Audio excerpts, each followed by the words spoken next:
Finalmente, neste vídeo, quero fazer algo que eu estava esperando para conseguir fazer, ou seja, tratar novamente de forma bem elementar sobre todos os 7 erros ou então 7 pecados que fazem com que pequenas empresas quebrem ou pequenas empresas deixem de existir. Eu estou gravando esse vídeo aqui com esse conteúdo principalmente para mim mesmo, porque isso me serve de lição, né?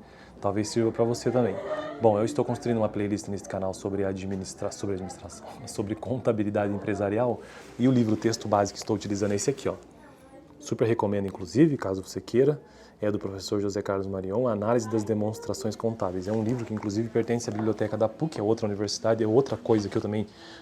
é outra situação que eu também recomendo, né? É o uso da biblioteca da PUC-PR e, claro, a universidade, a Faculdade de Ciências Contábeis. Bom, então, nos vídeos passados, para que a gente possa entender melhor os índices de liquidez, que é o capítulo 4 desse livro, o autor traz para nós aqui os 7 pecados das pequenas empresas. Cara, eu achei super interessante. E ele começa dizendo assim, ó, conheça os erros dos marinheiros de primeira viagem e saiba como evitá-los. Cálculo inadequado de capital de giro, de estoque, falhas no planejamento orçamentário, inexperiência no ramo escolhido, problemas de contrato de locação, incompatibilidade entre sócios, fatores macroeconômicos e escolha do ponto errado. Podem até parecer primárias, mas essas falhas foram os principais pecados cometidos em negócios que acabaram fracassando.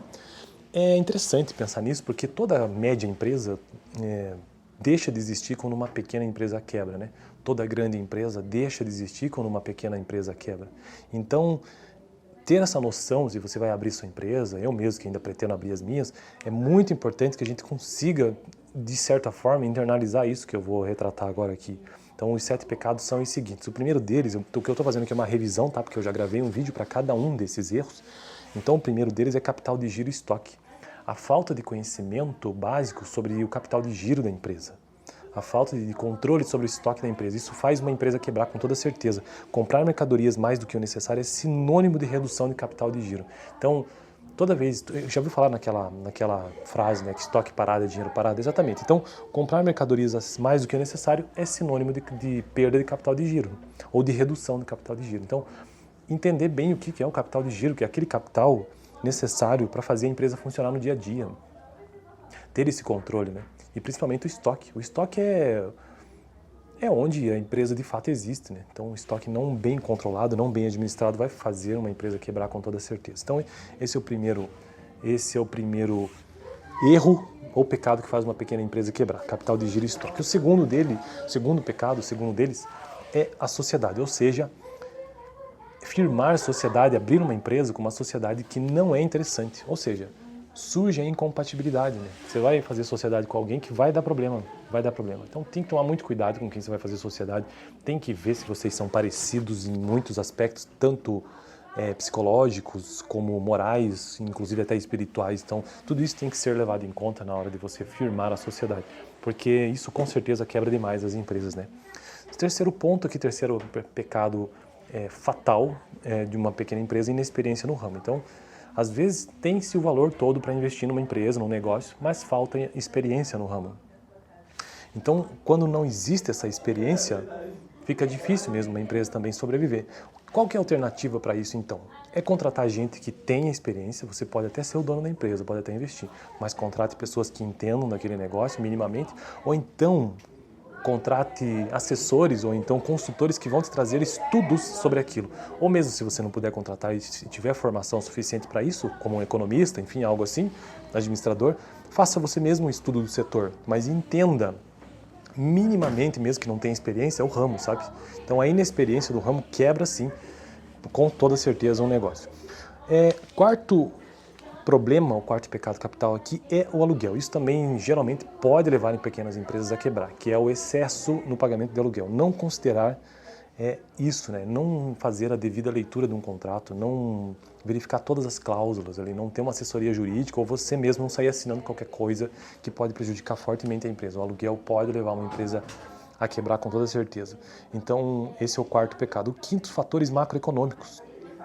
Isso aqui quebra, com toda certeza, quebra pequenas empresas, porque não se leva em consideração a economia do país. Não se leva em consideração os fatores macroeconômicos, não os microeconômicos, mas os macroeconômicos. que são aqueles que estão relacionados à economia do país como um todo. Então não se está levando em consideração o crescimento, a inflação, o PIB, taxa de juro. Isso impacta significativamente no negócio de alguém, a depender de quais políticas econômicas determinado governo está tomando com relação à macroeconomia do país. Então esse é o quinto fator que pode fazer com que pequenas empresas quebrem. O sexto fator é o ponto comercial, outro fator extremamente relevante e muito importante também na escolha ou na determinação do sucesso ou fracasso de uma pequena empresa, que é a escolha do ponto comercial. Então, se não for bem localizado, se não for uma região propícia para aquele negócio, também não vai dar certo, vai quebrar provavelmente, né? Tem pesquisas, eu não sei o quanto disso é verdade, mas que apontam o seguinte, que metade, 50% das empresas quebram nos primeiros 2 anos. Eu não sei o quanto disso é verdade, não acompanho, mas se isso for verdade, então a escolha errada do ponto comercial certamente é um dos fatores que determina o fim, né, dessa empresa, né? A escolha errada do ponto comercial. E por fim, sétimo pecado, é o orçamento mal administrado. Então, sabe aquela pessoa que abre uma empresa, já começa a lucrar já nos primeiros meses, lucro líquido mesmo, e mal administra isso, já utiliza todo o lucro, não reinveste na empresa. Isso também certamente fará com que uma empresa pequena quebre. Então, por mais que esteja dando lucro, os primeiros 2, não sei quantos anos, depende de negócio para negócio, mas os primeiros 2 anos, 1 ano, 3, 4 anos, eu não sei. Mas enfim, o período de maturação daquela empresa específica precisa ser respeitado. Você não pode sair gastando completamente tudo que você tem na empresa, todo o lucro líquido que você apurou. Não, uma parte daquilo precisa ser reinvestido. Inclusive tem gente que diz o seguinte, que vamos supor que uma empresa fature 10 mil reais por mês, uma pequena empresa de 10 mil reais por mês, então existem especialistas que dizem que no caixa da empresa é preciso ter 30% desse valor sempre circulando. Ou seja, se ela fatura 10 mil, a gente precisa ter disponível no caixa da empresa em torno de 3 mil para fazer essa empresa caminhar. E isso vai garantir um orçamento bem administrado. Então, o último pecado dessa minha lista aqui o último erro, né, é não conseguir administrar o orçamento da empresa. E assim eu fico por aqui então e finalizo a série de vídeos sobre os pecados capitais. E no próximo vídeo já quero começar a tratar sobre índice de liquidez, beleza? Eu fico por aqui, valeu!